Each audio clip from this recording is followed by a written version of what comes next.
This is Nick doing reviews from the 90s. Today we're checking out Myst. Myst is, let's see how many keywords I can stuff in here. A graphic first-person point-and-click adventure RPG. It came out in 1993. It was developed by Cyan and published by Broderbund. The story starts with a player, that's you, who discovers a book. Myst. Myst is the name of the book.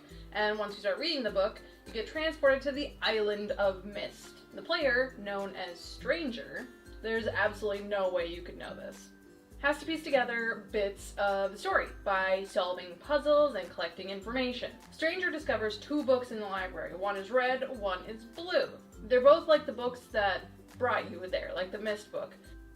And as we all know, the best thing to do is to immediately judge a book by its cover and its contents.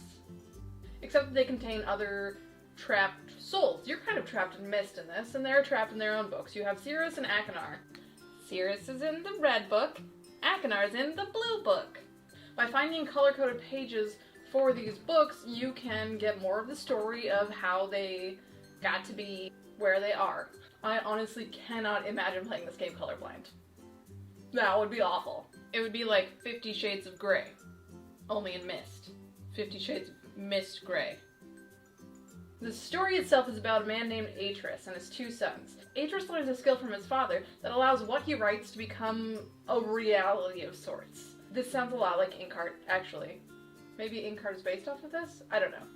So Atris created these wonderful worlds for his wife and his sons. You've got, like, Mechanical Age, Channelwood, Stoneship Age, Lunatic Age, Rhyme, Kvir, Denis, and Spire and Haven. Spire and Haven are the prisons that the sons get sent to, which we'll get to in a second.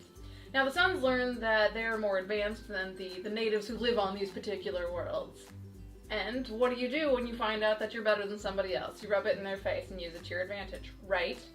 A sibling rivalry of godlike proportions. This sounds really familiar.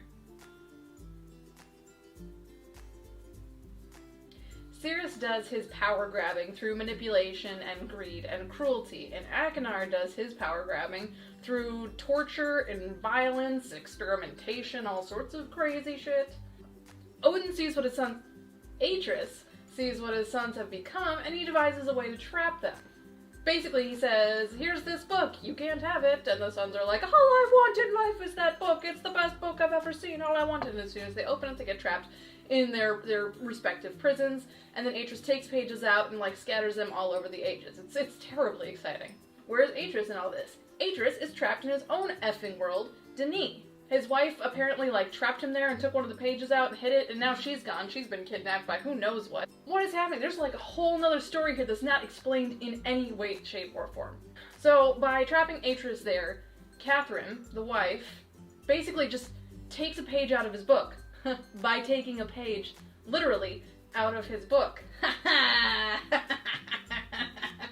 That's a good one. So with all this background in the story, you find out that pretty much the point of all this is that they're leaving a ton of openings for sequels. Clever. I see what you did there. Now, as you progress the game, there are several different endings that you can get. There's the good ending, and the not good ending, and the other not good ending.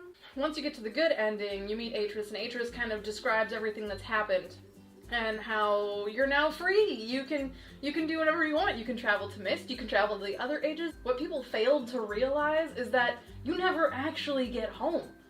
It's a major conundrum, like, how did I get here in the first place? Can you bring linking books through a linking book? Is this particular age a construct of somebody else's writing? How did the Myst book get here? Did this just turn into sliders? This game in particular, I remember this game being wildly popular when it came out. I remember the sequels being just awful and not nearly as popular as this game was, and I remember this game taking forever to beat. Now, I played through this and got all the gameplay for this in 3 hours. Granted, I may have fudged a little bit. It happens.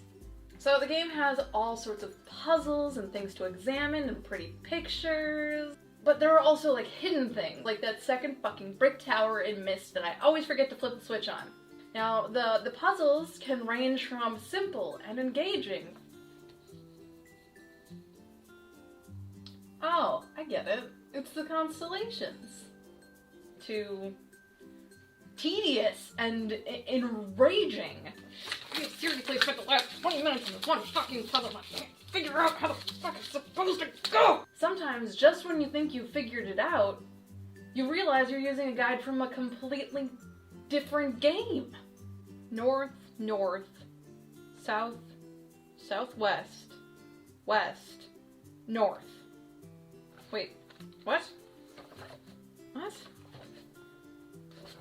Oh, this isn't even the right book. God damn it.